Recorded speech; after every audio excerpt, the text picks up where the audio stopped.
Tea and Lipton Soup presents Inner Sanctum Mystery, starring Simone.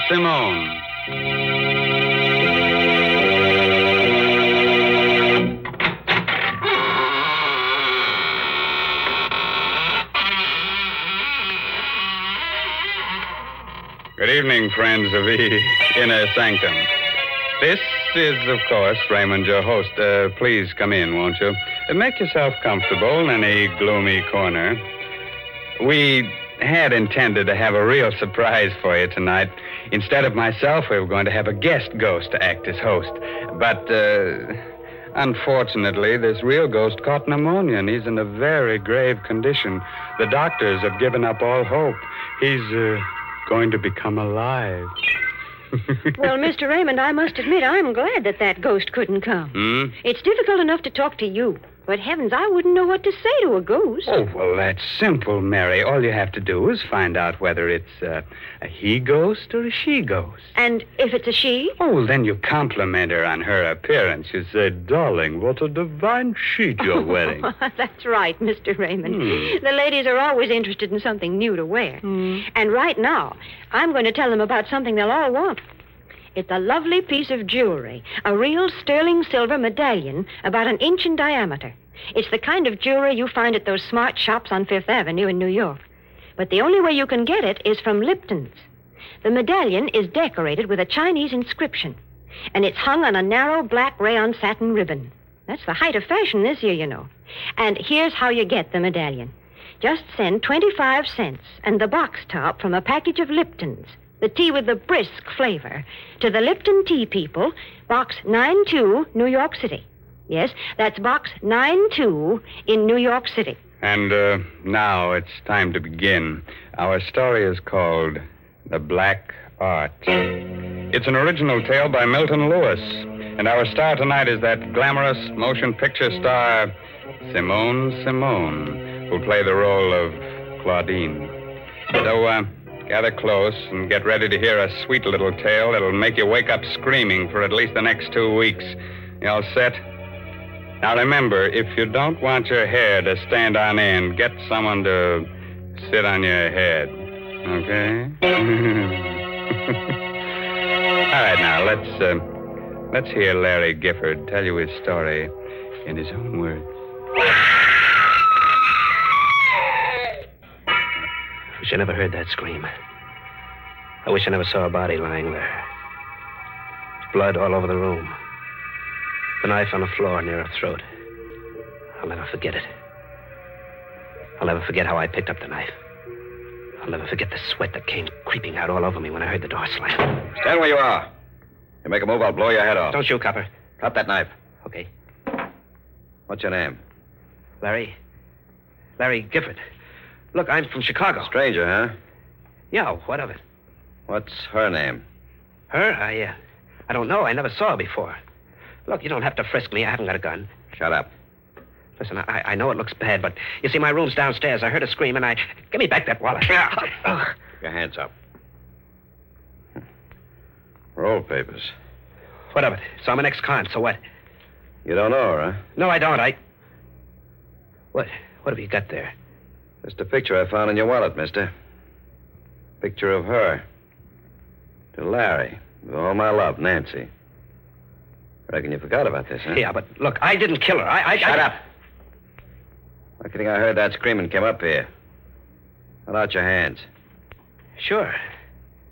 You can have them. Here. Come back here. Come back.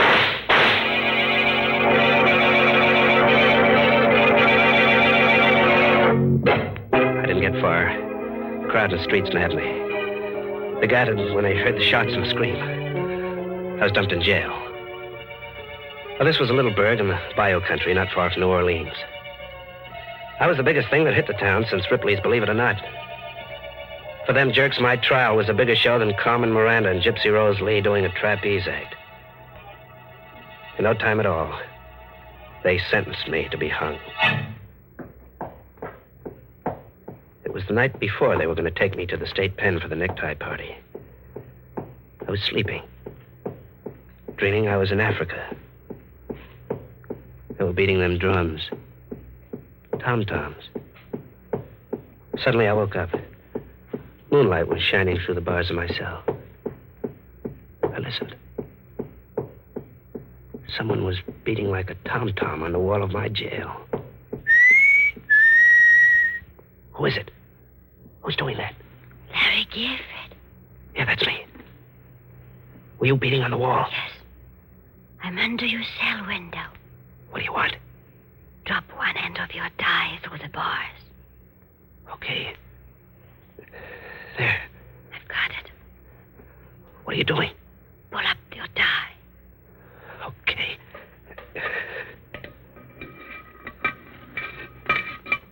Got it? A gun. Yeah, I got it. Good luck. Goodbye. Thanks, baby. Whoever you are. What's going on there, Gifford? Huh? Oh, nothing. Why? I heard talking. Oh, I was talking in my sleep. You never done that before. I never was going to be hung before. What you holding there? Come here, I'll show you. What's that? A gun? Yeah, and it's got enough bullets to fill your head with lead. Let go there. Open that door. Open it or I'll give it to you between the eyes. Go on. Don't shoot. Okay. Now take your gun. Give me those keys. See how you like it in there for a while. So long. Stop him! He's near escape! Let me out! He's near escape!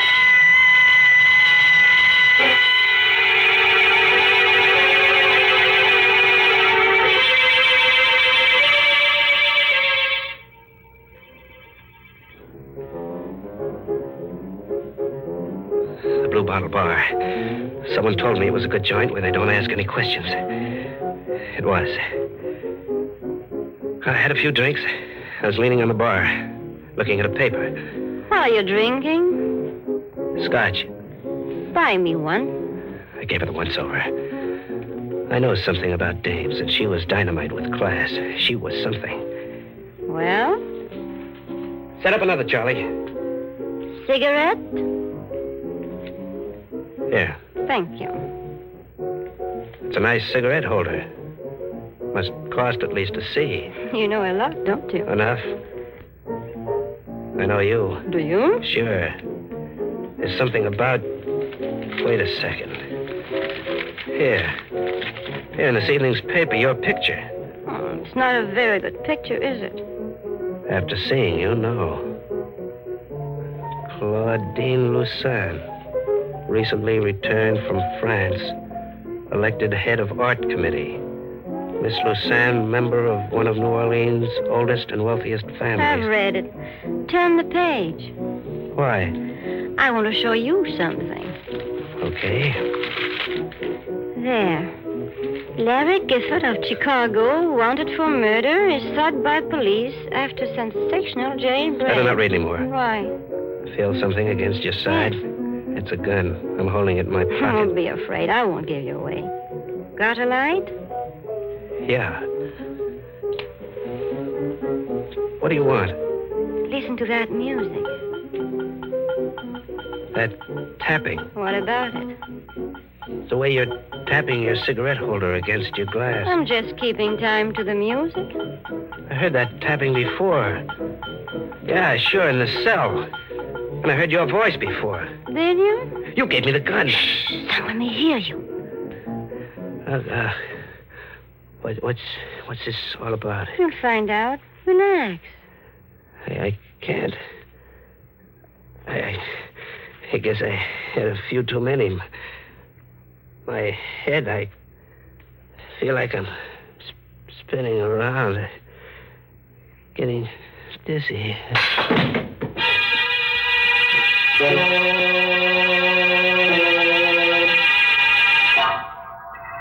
Two green eyes, pink with blood around the edges, looked at me out of a queer, furry head. It was the head of a bat. It smiled. It had sharp little bat teeth that had pink on them. There was an ache in my throat. I looked again. It wasn't a bat's face. It was hers. Claudine's. I was dreaming. Larry? Oh, well, where am I? My suite at the hotel. How'd I get here? You passed out at the Blue Bottle. I brought you here. When? 2 hours ago. Oh, I must have been sleeping. I had the queerest dream. I thought... Oh. What's the matter? Oh, my throat. That pain, like a knife. Those green eyes of yours. That red mouth. And those white teeth. Look, we're going to have a showdown right now. I'm... Where's my gun? I took it. Look, what do you want with me? Nothing you don't want to do yourself. Don't talk in riddles. Have you ever been in love? Sure, dames are always falling for me. Why? I guess that's what happened to me. Are you kidding? No. Do you think I'd get you out of jail if I were? But I never saw you before. I saw you at the trial. That's where it happened. Oh, how can a dame like you go for a guy like me? I don't know. But it happened. I don't believe it. I'm sorry. Come here. Yes? I'm going to kiss you, baby. Larry. Oh, Larry.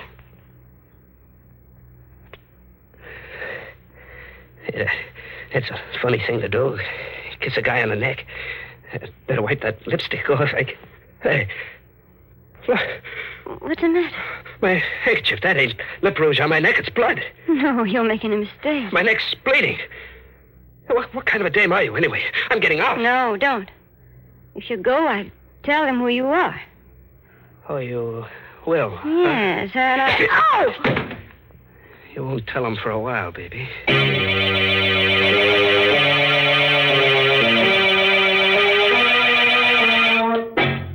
Ma Grady's joint in the old city of New Orleans was just a place. She'd never find me in that dump. Nobody'd ever find you there. I got a room. I went to sleep. I was safe. Then I heard it again. That same rhythm. It woke me up. I heard it, but I couldn't believe it. How could she know I was here? Or was it her? There was nobody in the room. I opened the door. Nobody outside. I slammed it.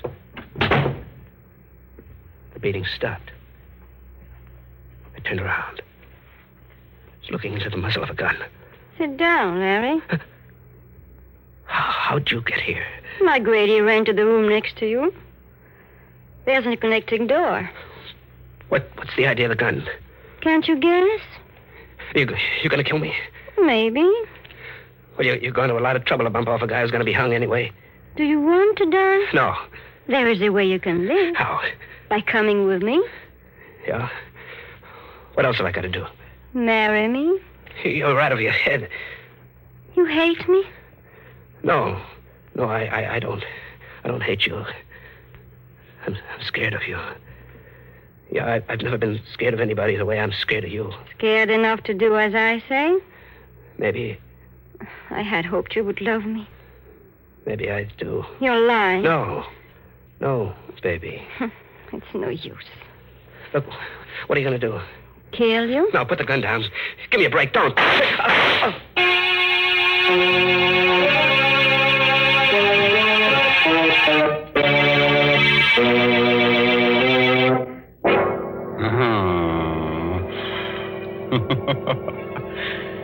Man, that Claudine's a kid of her words. When she tells someone she's gonna kill him, she does it. She'd make a wonderful wife for some Frankenstein monster. She's attractive, a good killer, and she has a well-developed taste for blood. Say, why should I hand her over to some other guy? She's just a gal for me. Nonsense, Mr. Raymond. Why, Mary Bennett, I believe you're jealous. I am not. Yes, you are. You're thinking what a handsome couple you and I would make, strolling down the avenue, me dressed in a shroud, and you wearing your new sterling silver medallion. Now, don't you go making fun of my lovely medallion, because I want all the ladies to send in for one. I know they're going to enjoy wearing it, because it's made of solid sterling silver, and it's really a fine piece of jewelry. Besides, there's a true story behind this medallion, an inspiring story. It seems that the original was given to an American flyer by Chinese guerrillas who rescued him after he'd bailed out over enemy territory. The flyer was told that the Chinese characters on the medallion would identify him and bring him safely through the lines. Well, he did get through, and only then did he learn that the medallion said, "Good luck," in Chinese. Now, there's a story to tell your friends. And to get this good luck charm, just like the one the flyer carried, all you have to do is send 25 cents and the box top from a package of Liptons, the tea with the brisk flavor, to the Lipton Tea People, Box 92. That's Box 92, New York City. Now, let's get back to our star, Simone, who seems to be making life hard for a guy named Larry. The last time we looked in, she had just shot him. But I've got a tip that that's only the beginning of his troubles. How about it, Larry? What happened then? I went down in a heap when she fired. The bullets caught me in the thigh. I lay there. I made out like I was dead. Larry. She fell for it. She bent over me, the gun in her hand. Larry, are you... Oh! Take it easy, kid. Let go of my hand. Not till I get that gun. Let go. Get that gun if I have to break your arm. No, don't. Oh. Okay. I've got it now. You shot me in the leg, but I'm still strong enough to get rid of you. Larry. I'm no angel, baby, but you're worse. Here's something I heard about, but I never believed. How'd you know I'd be here? How'd you know I'd be in the blue bottle? Go on, answer me. I've got nothing to tell you. No, you don't have to. It was magic. Black magic. Somebody nobody'd believe if I ever told him. There's only one thing to do with you. Yes? Kill you. But I ain't taking any chances like you did with me. When I kill you, you're going to stay dead. Those tom-toms are going to stop forever. You think so, Larry? I know it. Come here. Larry, Shut up. No! I knocked her out cold. She lay on the floor. I put the muzzle of the gun to her temple. She was so beautiful it made you shiver. I pulled the trigger. I looked. What I saw nearly made me pass out. A little blue vein on her temple was beating. There wasn't a scratch on her. A little curl of red hair was twisted around her ear. Was I seeing things? I aimed the gun at her heart. Nothing. Not a speck of blood. I stuck the muzzle between her eyes. Shot till the gun clicked empty. I looked. The white skin on her face looked more beautiful than ever. Had to get away. Out of the same city where she was, out of the same state, the same world.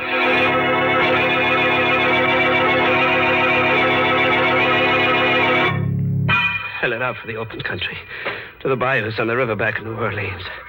My wounds festered as I dragged myself through the swamps, and I got a fever. It was like a nightmare. In my head, I kept hearing them tom-toms. I couldn't take a train or a bus or go to a doctor. I'd be caught. One night I saw a big house shining in the moonlight. I decided to take a chance. I knocked at the door. What is it? Sorry, miss. I was hunting. I had an accident in my leg. Oh. If you let me come in and call a doctor, I'd be very grateful. You don't want to come into this house. Can't you see I need help? You'll never be helped here. There's nothing good here, only evil and fear. So go away, please. I'm warning you. Go away before my sister comes down. What's the matter with you? Don't you see I can hardly move? Go away while you still have the strength to crawl away. Now, believe me. Tell Mr. Gifford to come in and close the door, Cassie. That voice. That's my sister, Is your sister? Claudine Lucin. Good evening, Larry. I was wondering when you'd get here. You know him? Yes. Mr. Gifford and I are old friends. Friends. How can you have a friend? Now, Cassie. He's someone like you. You mustn't mind her, Larry. Cassie isn't quite well. I don't know who you are, Mr. Gifford, but I do know that she's brought you here to kill me. Cassie? I knew it would happen on a night like this when the moon was full. She's been preparing for it for months. I've told everyone about it, but no one will believe me. I've told them again and again, and they say I'm insane. They think I've lost my mind. But she is going to murder me tonight while the moon is full. She's going to murder me. Go to your room, Cassie, immediately. Oh. Yes. Yes. I'll go. I'll go. How did you get here? I live here. Come, Larry. You must know by this time that you can't fight me. Yes, I thought I'd never see you again. I'm not well. I got a fever. Hey, that tom-tom beating in my brain. I can't stop it. It's getting louder and louder. I blacked out. When I opened my eyes again, I was in a soft bed with clean sheets. Someone had dressed my wounds. The moonlight came into my room like a living yellow ghost. Then I heard it. Scream. Just like the one Nancy made when she was killed. I limped out of bed, went to the room next door. It was Kathy on the floor, murdered. The knife was still in her neck. And I heard it again. The tom-tom. Queer sounding this time. I felt myself beginning to sway to the rhythm like a dancer. Then I did something I couldn't stop myself from doing. I put my hands down, drew out the knife. I wiped my bloody hand on my shirt. Suddenly I looked up. She was there. Claudine. Drop the knife, Larry. What have you got in your hands? These? These came from the skeleton of someone who was once alive. You're not a woman. You're a devil. I'm going to... Don't come any closer, Larry. I don't want to kill you just yet. Just yet? So we're close to the payoff. Yes. You're trembling, Larry. Who are you? There's no reason why I cannot tell you now. You don't believe, do you, that there are unseen powers that can be controlled by someone who knows how? I can believe anything about you. Thank you, Larry. Your heart is pounding like a throbbing drum, isn't it, Larry? You can feel death close, can't you? What have you got to say to me? I'm going to tell you a story, Larry. The story of a child who was brought up on this estate by a strange old woman, a conjure woman. In her head were all the black arts of the world. She taught me. Why are you telling me this? It amuses me to watch you, a murderer, helpless and terrified. So terrified you can hardly breathe. I find it very exciting. Then it was blood I found on my handkerchief. Yes. It is one of the ways to gain complete power over a person. And a tom-tom. Another spell to make you do what I want. And the murder of your sister? You want me to be the patsy for that? You're beginning to understand. You see, Cassie and I inherited the estate. There's really not enough for both of us. You'll tell him I did it. Yes. And then I killed you in self-defense. What are you looking at me that way for? I was remembering something. Remember it? Oh. That kiss, baby, wasn't it? You're a devil, but still a woman, ain't you? You didn't forget that kiss, did you? No. Well, what are you going to do? Come here. Closer. Well? Don't move. There. You're going to let me live? Live when it's my life against yours, you fool. I'll put that gun down. When I'm finished. Please, give me a break. I'm begging you. Begging you? I'll do anything you say. Just give me a chance, please. Here it comes, Larry, between your eyes.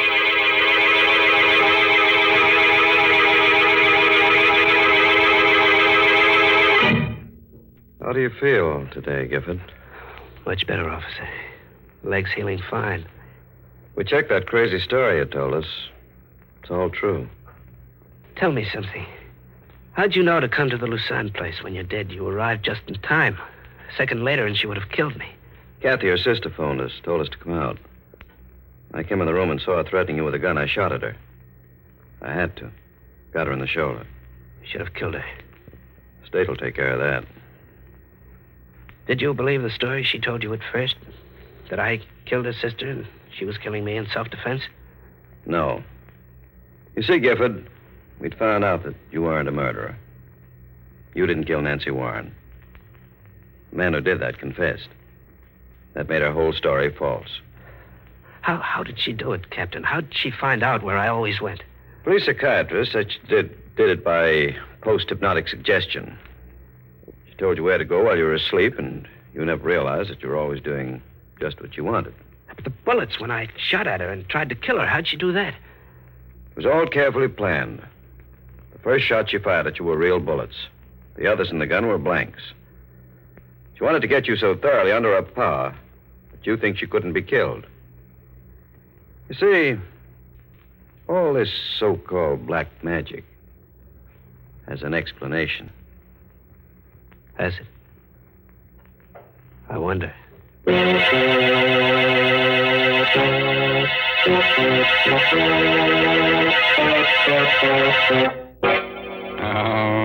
that black magic. I tell you what I'm going to do. Step right this way, friends, and get yourself a post-hypnotic suggestion. Spell it backwards, and you get murder. What's that?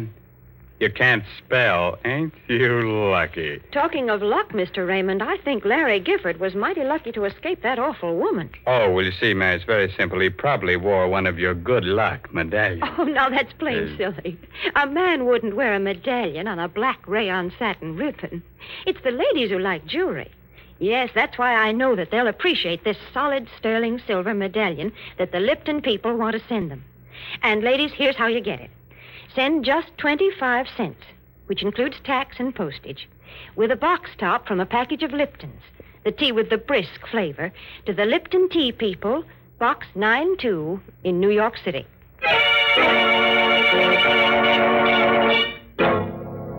The moral for tonight's assault on your nerves is never marry a dame who sucks blood out of your throat. Such dames give you a pain in the neck. By the way, this month's Inner Sanctum mystery novel is The Red Right Hand by Joel Townsley Rogers. Yes, and don't you dare miss next week's story, directed by Hyman Brown and brought to you by Lipton Tea and Lipton Soup. Next week's story is about a pair of murderers who get scared to death. They're more frightened than the guy they're murdering. So if you hear some static on your radio next Tuesday, it'll just be their knees knocking together.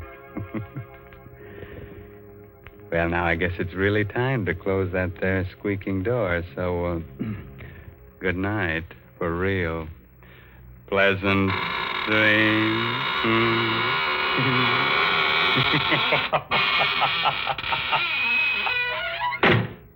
Folks, the next time you send a box of food to your boy overseas, be sure to include a package or two of Lipton's Noodle Soup Mix. You see, Lipton's is just like a taste of home.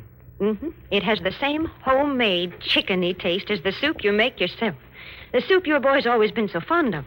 That's why it's such a thoughtful, welcome little gift to send Lipton's. And as you know yourself, Lipton's noodle soup makes a grand snack. So remember, send a package or two to your boy. And remember to tune in next Tuesday night for another Inner Sanctum mystery. This is CBS, the Columbia Broadcasting System.